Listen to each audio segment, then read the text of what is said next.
What's up, guys? Orca's here, and today we have another video. Today we're going to be going over the New Hampshire race, playoff race, first race in the round of 12, and I mean, hey, they've arrived. As you've seen by the title, Penske has arrived. I mean, they had a pretty good round of 16, to be honest. They just didn't win. Like, Joey Logano had like 2 top 5s. Ryan Blaney had 2 top 5s.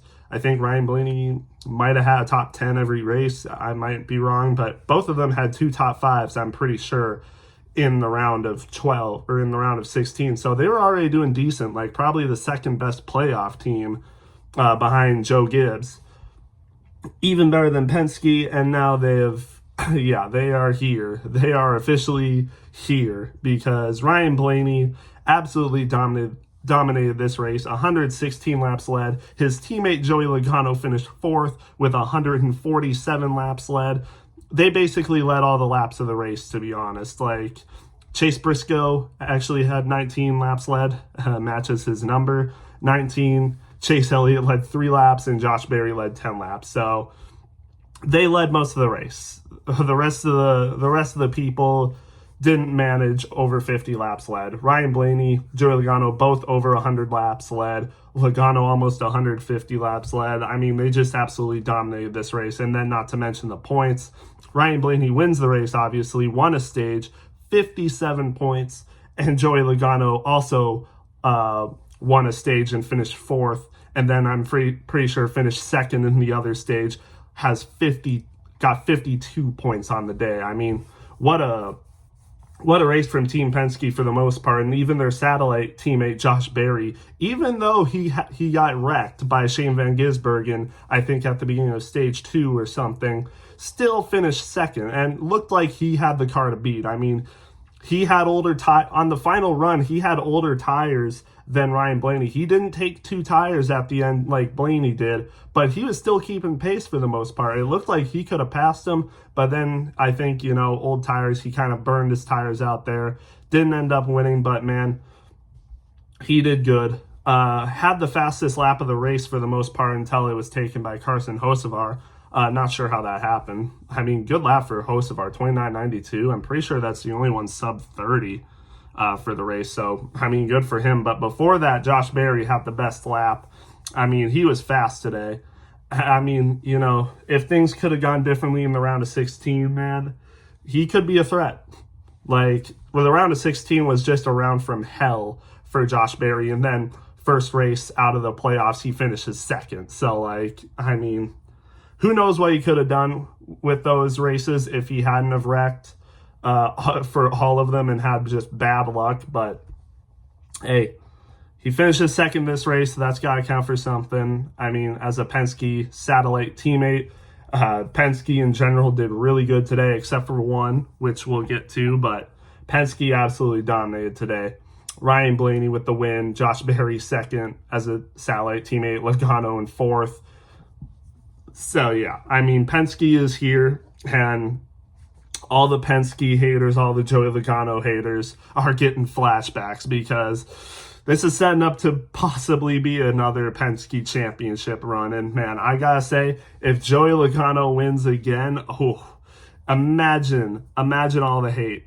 Imagine all the, riots, from the fans. It's going to be crazy. And I could see it happening too. I could see Joey Logano winning this. I know, he has that, he only wins on even years. He's cursed on odd years. He can't do it in odd years.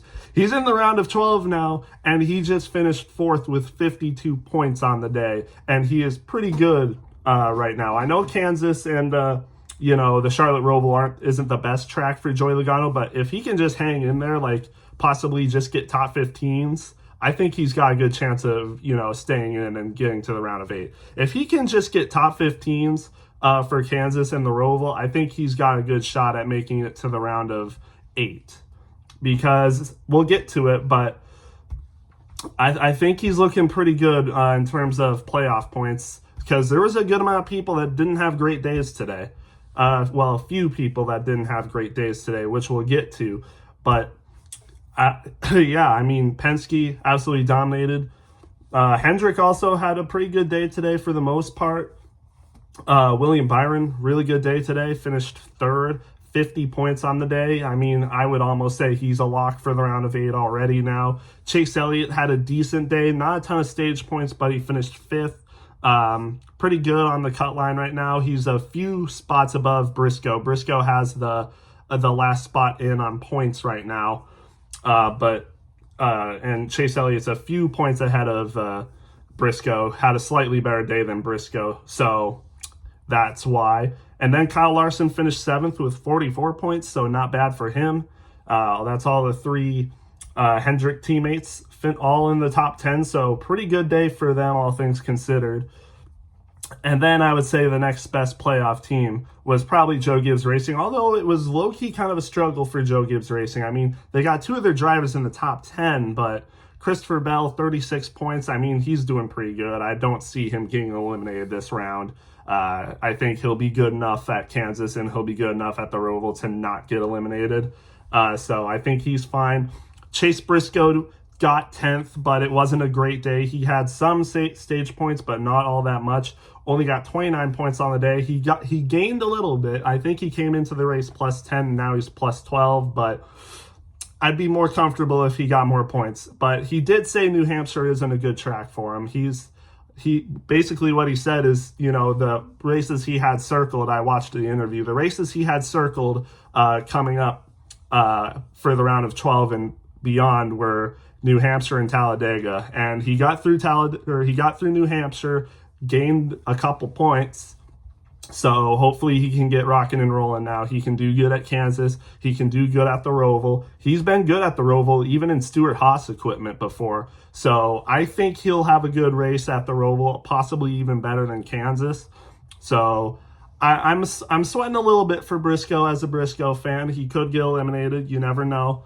But I'm feeling a little bit better now that he's gotten past New Hampshire. We just can't have anything bad happen at Kansas or the Roval. Just cannot have anything bad happen there. And arguably, Briscoe could have done even better today. They had a good strategy. It wasn't a great day. They were running like under top 15 for a lot of the day. And then James Small had the good idea of putting 2 tires on. I'm pretty sure they were the first team to try that out. And it ended up working. So a ton of other teams started doing 2-tire strategies. So good call by James Small. That rhymes, but good call from him. Got him into like the top 5 for a bit. I'm pretty sure he was leading. He was leading a little bit. That's how he got those 19 laps led. But obviously they wore off after a little bit. Got passed. Was still in the top 5 though. Ended up finishing, I think, 9th or 8th in a stage. So he got a couple points there. But it looked like he could have had an even better day. But slow stops from the pit crew. Gotta get that fixed up. I think Briscoe's pit crew is possibly the worst in the round of 12 right now. Like, he has the worst pit crew out of anyone in the round of 12. So we gotta get that fixed up. He's gotta get that fixed up. The team's gotta get that fixed up. He is a championship 4 contender, but if he doesn't have a great pit crew, that could really cost him. So they gotta help him out there. He had a couple slow stops, and that's why he finished 10th, and that's why he didn't get a ton of stage points. He wouldn't have got stage points in stage 1, but, I mean, that's got to get fixed up, because clearly his pit crew has been, they've been good, but there's been races like this. There's been more than one race like this where the pit crew has kind of failed him, so got to get better at that. Still finished 10th, though, not terrible. Like I said, he gained points. So not terrible. Ross Chastain also finished 9th. So, not a terrible day from Ross Chastain, but could have been better. He is the first person out of the round of 8 for the cutoff line. And I'm pretty sure, did he lose points? Obviously, I think he would have, because no one was like below -3, I think. So yeah, obviously he did lose points, even though he finished 9th. That's kind of sad, but a lot of playoff drivers had good days today. Like, was there like 7 playoff drivers that finished ahead of him? So, and had really good days on stage points too. So yeah, gonna need a little bit more than that. So unfortunate, but hopefully, Kansas has been a good track for Ross Chastain. He won there in the playoffs last year when he was out of the playoffs, so maybe he can pull something off this year. Maybe he can get some lessons from SVG to do good on the Charlotte Roval, and who knows, maybe he'll make it to the round of 8. Would be the first time in a while, I think since 2021. So so hopefully he can do that, but not if it comes at the expense of Chase Briscoe. Then I wouldn't want that. But hopefully, you know, things can get better for him personally. If it's at the expense of Briscoe, I wouldn't want that. But, you know, it was a struggle for some playoff drivers, Ross Chastain being one of them, despite a good day. But some playoff drivers did not have a good day at all. Austin Cindric finished 17th in this race today. I mean, his Penske teammates and the satellite teammate Josh Berry did really good today, but the two teams just missed the mark today. And they're now minus 19 in points. They started, I think, like right around like -1 or something, and now they've lost so many points. I don't think they gained really any stage points at all. They only got 20 points, so I would assume not much at all. So not a great day for Austin Cindric, now minus 19. I mean, I picked him to not make it to the round of 12, and he did, to kind of my surprise. I wasn't too terribly surprised. I mean, we've seen him make it to the round of 12 before, but I don't think he's ever made it past the round of 12. And, you know, after this race, it's looking more unlikely. I mean, we got Kansas and the Charlotte Roval next. I don't think he's going to be doing significantly better than a lot of other playoff drivers to gain those points back. It's a little rough, looking a little rough for Austin Cindric. I mean, this was probably the race to, you know, put on a show, and they didn't do it. I don't see them performing much better at the Roval or Kansas, so I think it's safe to say that Austin Cindric will be eliminated this round, and, you know, I predicted as such after he made it to the round of 12, my round of 12 predictions. I will say, it's actually looking good so far. I did pick a 2311 car to make it through, but man, after this race, it's looking unlikely because Tyler Reddick finished 21st. I know he said he was having some braking issues or something, but he was running decently for a good amount of this race. Like, he was in the top 10 for a lot of this race, top 15, and then I guess just towards the end it gave out, finished 21st, not great at all, you know. And now he's sitting at minus 23. I mean, 2311 has been good at Kansas before, but in the past couple races, they haven't been performing as well. So they're going to need to find some of that magic they had when it was like the early next-gen era for Kansas, because that's when they ran really well. Tyler Reddick won a race in that time. Bubba Wallace even won a race in that time at Kansas. But it's weird because 2311 looked borderline almost unstoppable in the round of 16. Like, Bubba Wallace, I'm pretty sure, had the most stage points out of anyone. Tyler Reddick was running really good. I did still pick one of them to be eliminated in going into the round of 8, but now that they had a race like this, I could see both of them getting eliminated. Because, again, teammate Bubba Wallace finished 26th. 26th for Bubba Wallace.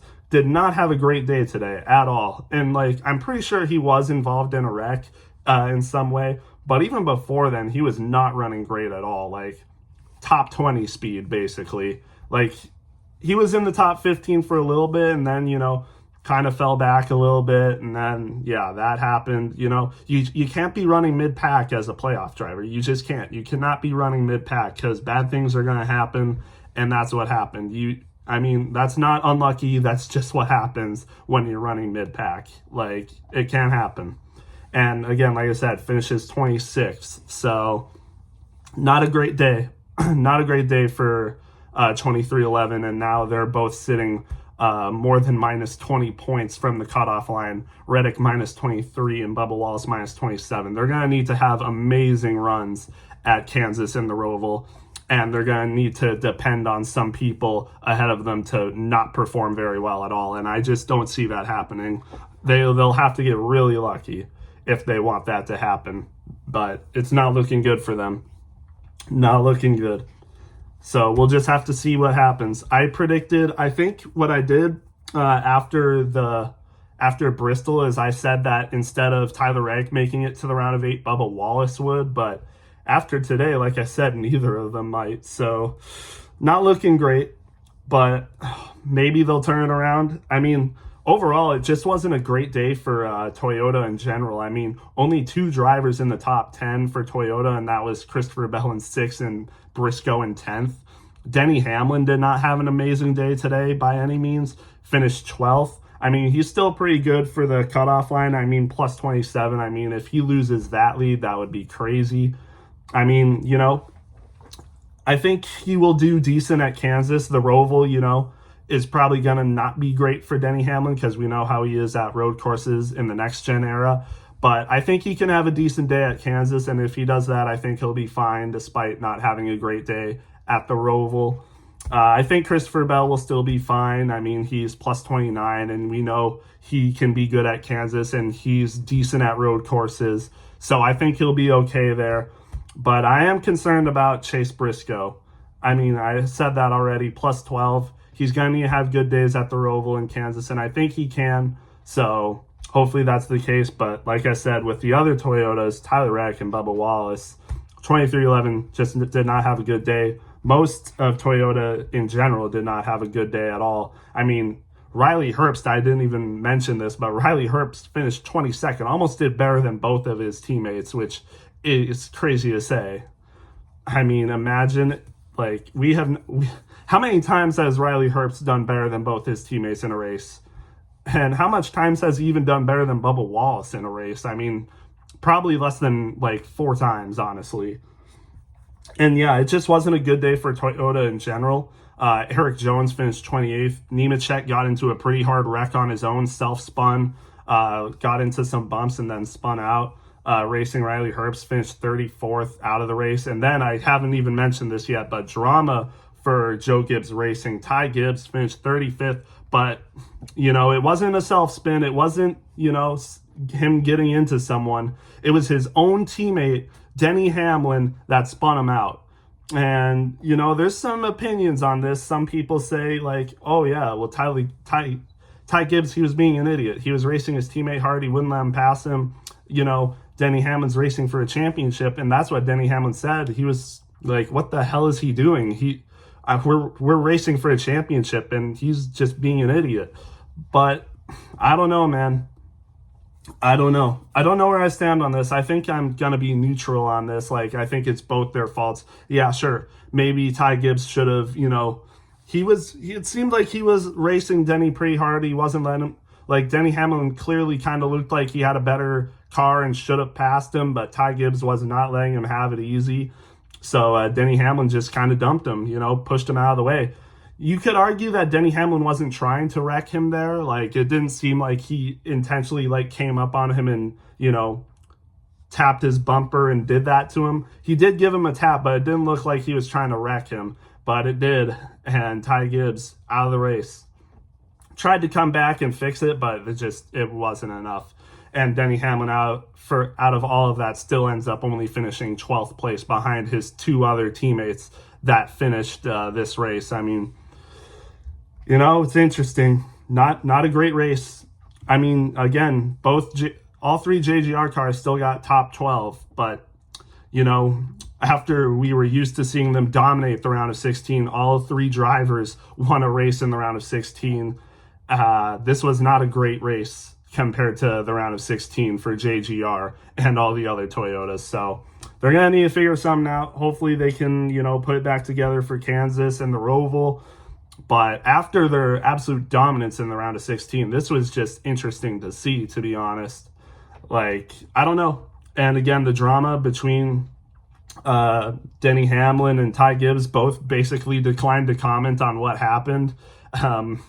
You could definitely tell Ty Gibbs was definitely upset about that. Denny Hamlin was definitely upset about that. I wonder how their Monday meeting is going to be going today. I wonder because, I don't know. It's going to be interesting. Going to be interesting for sure. And, it's clear that Ty Gibbs isn't the best JGR driver, probably the worst JGR driver, but I feel like Denny Hamlin, there might be a little bit of, I was watching Eric Estep, but yeah, I could definitely see, Denny Hamlin and his team probably don't have a ton of respect for Ty Gibbs. I mean, oh yeah, a lot of people will say he's a Nepo baby. He's there because his grandfather owns the team, and that could arguably the only reason he's there. Ty Gibbs is not a bad driver, though. We've seen it. He's run really good in the Xfinity Series. He's had winning speed in the Cup Series. Think of Bristol last week. He could have won that race. But there's times like this where Ty Gibbs clearly isn't the best Joe Gibbs racing driver, and I think more times than not, his other teammates have a better shot at winning than he does. And a matter of fact, they have won. Chase Briscoe in his first season with Joe Gibbs Racing already has 2 wins. Ty Gibbs is on his 3rd season with Joe Gibbs Racing, doesn't have a win. I mean, sometimes you can call it bad luck with Ty Gibbs, but at some point or another, you're going to win if you're good enough. And Chase Briscoe has already proven that he's been good enough to win. I mean, look at Darlington. You could say he got lucky at Pocono, having a really short pit stop, could have ran out of fuel, but didn't. Had some really good fuel saving that helped him win the race. But you cannot argue with Darlington. He was absolutely dominant, and Darlington barely let up the lead at all and just, again, dominated. So what can you say about Ty Gibbs then? I don't know. But I think it could be clear that Denny Hamlin probably doesn't respect him all that much. Definitely not as much as his other teammates, Christopher Bell and Chase Briscoe. But, I mean, we'll just have to wait and see what happens. Will Ty Gibbs get revenge on him? Is he going to race him even harder now? I don't know. But it's got to get resolved because Denny Hamlin, he's about done with his career. He has this season, I think, next season, and then he's done, if I'm not mistaken. So, I don't know. They got to get it figured out. But other than that, I think the race was pretty good. Let's get to the rest of the drivers, and we'll talk about other things that happened. Like I said, Ryan Blaney, Josh Berry, 1-2. Really good battle between them at the end. Josh Berry just didn't have enough and fell back a little bit. Still got second, though, so good for him. If he didn't wreck, man, if Josh Berry didn't have that spin by SVG, perhaps he could have won this race, to be honest. It was him versus Ryan Blaney for sure, and Joey Logano was in the mix as well. He just did not have as good of a car as Ryan Blaney. As we saw, Ryan Blaney on long run speeds was definitely able to pass Joey Logano very fairly. So yeah, it was clear as day that Ryan Blaney had a better car than Logano, even though Logano still finished 4th, which is good. Again, William Byron finished 3rd. Elliott, like I said, 5th. Christopher Bell 6th. Kyle Larson finished 7th. There was times where he was looking pretty good. He led 4 laps today, which is one of the only people to lead laps today, but still finished 7th. It was looking like he was doing pretty good at first, and he was talking about it. Maybe we saw some of the old, Kyle Larson, the number 5, the one that has dominated this league before. I mean, think 10 wins, 2021, won the championship. 2023 looked really good. 2024 looked really good at times. But, lately, people will say it. He hasn't looked like himself, but he's still there. And I confidently think he'll make the round of 8. And what he does after that, what we'll see him do in the round of 8 remains to be seen. But maybe he can make another championship 4 run this year. How about Mike McDowell? Spire had a decent day today. Mike McDowell finished 8th, actually passed Ross Chastain towards the end of this race. Pretty good speed from Spire. Carson Hocevar was running in the top 5 also a lot of the day, finished 11th. Really good for him. So Spire seems some speed. In the round of 16, it seemed like it was Legacy Motor Club, the underdog team doing really well with John Hunter Nemechek. And maybe in the round of 12, it's going to be Spire with the Chevys, McDowell with an 8th place, really good, and Hocevar with an 11th. Like I said, Hamlin 12th. Austin Dillon, he got caught up in some stuff, you could say he wrecked Cody Ware, maybe was a little reckless there, and then Cody Ware tried to spin him out and then wrecked himself. And because of that, Austin Dillon ended up finishing 13th in this race, so I mean, good for him, I guess. But, hey, top 15 at New Hampshire. Same tire compound as Richmond, if I'm not mistaken, so maybe that helped him a little bit. But we saw, some other teams that were good at Richmond did not do good today, like 2311. 2311 was really good at Richmond. They just had some bad luck. but today was not the same for them. Priest with the top 15, Alex Bowman with the top 15. Just not performing nearly as well as his Hendrick teammates again. Granted, he's not in the playoffs, but still, I mean, Noah Gragson finishes 16th. He had pretty decent pace today, was running top 15 for a good amount. Cindric, 17th. Chris Buescher, 18th. Todd Gilliland with the top 20. You don't really see that too often. It's not been a great year for Todd Gilliland overall.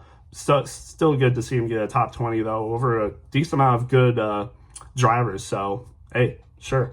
Allmendinger rounds out the top 20. Reddick, 21st, and his teammate Herb's 22nd, like I said. Brad Keselowski, 23rd, unfortunate. It looked like he had a decent day going, was running around the top 15, could have finished better.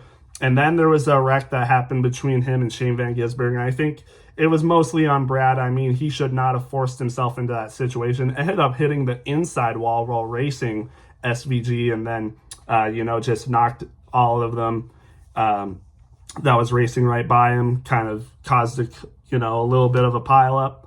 SVG had bad damage. Christopher Bell barely escaped it. Kyle Busch ended up getting a little bit wrecked in that. Suarez had a pretty good hit with that, caught a little bit of air, and some other drivers as well. Just unfortunate for Brad. Could have been a better day. Custer, 24th. Stenhouse, 25th. I think he might have had a spin. I can't remember. Bubba was one of the people that was involved in that Brad Keselowski wreck. Finished 26th, so unfortunate for him. Smith, 27th. Jones, 28th. Ty Dillon, 29th. Kyle Busch, 30th. I mean, man, Kyle Busch ended up finishing 4 laps down. He was involved in that wreck as well, the SVG Keselowski wreck, if that's what you want to call it. But, I mean, before that, he was one of the first people a lap down. Early in stage 1, he was one of the first people to go a lap down. Ends up finishing 4 laps down today. He did not have the speed today to contend at all, and this is just really sad for Kyle Busch. Man, just something needs to change. Really, something needs to change, because you cannot have this happening. I mean, Austin Dillon, just on normal speed before kind of got some luck with the caution, he was still running better than Kyle Busch today. Over 10 positions better.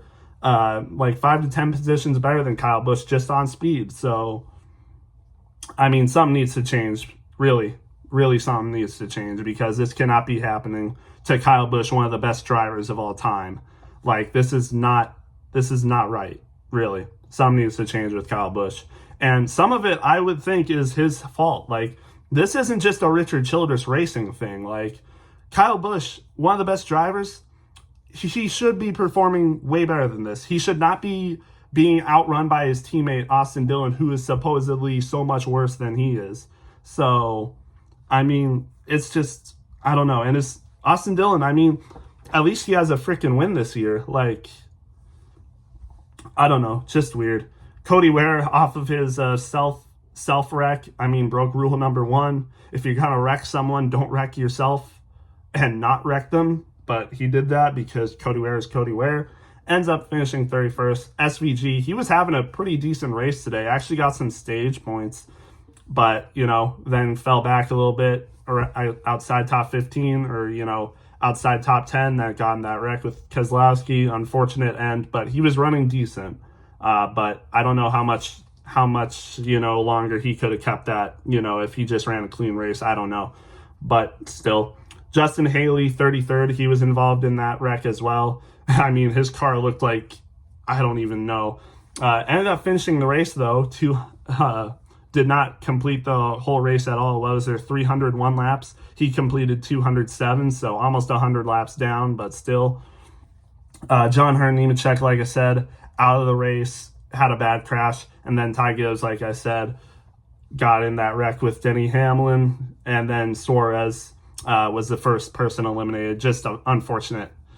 It's been really rough for Suarez. I hope he can find a good place next year, because, this season's just been a nightmare season for the most part for Suarez. Not good at all. But that's the race. I thought it was actually pretty decent for a shorter track New Hampshire race. New Hampshire hasn't put on the most amazing racing in the next gen era or ever, to be honest.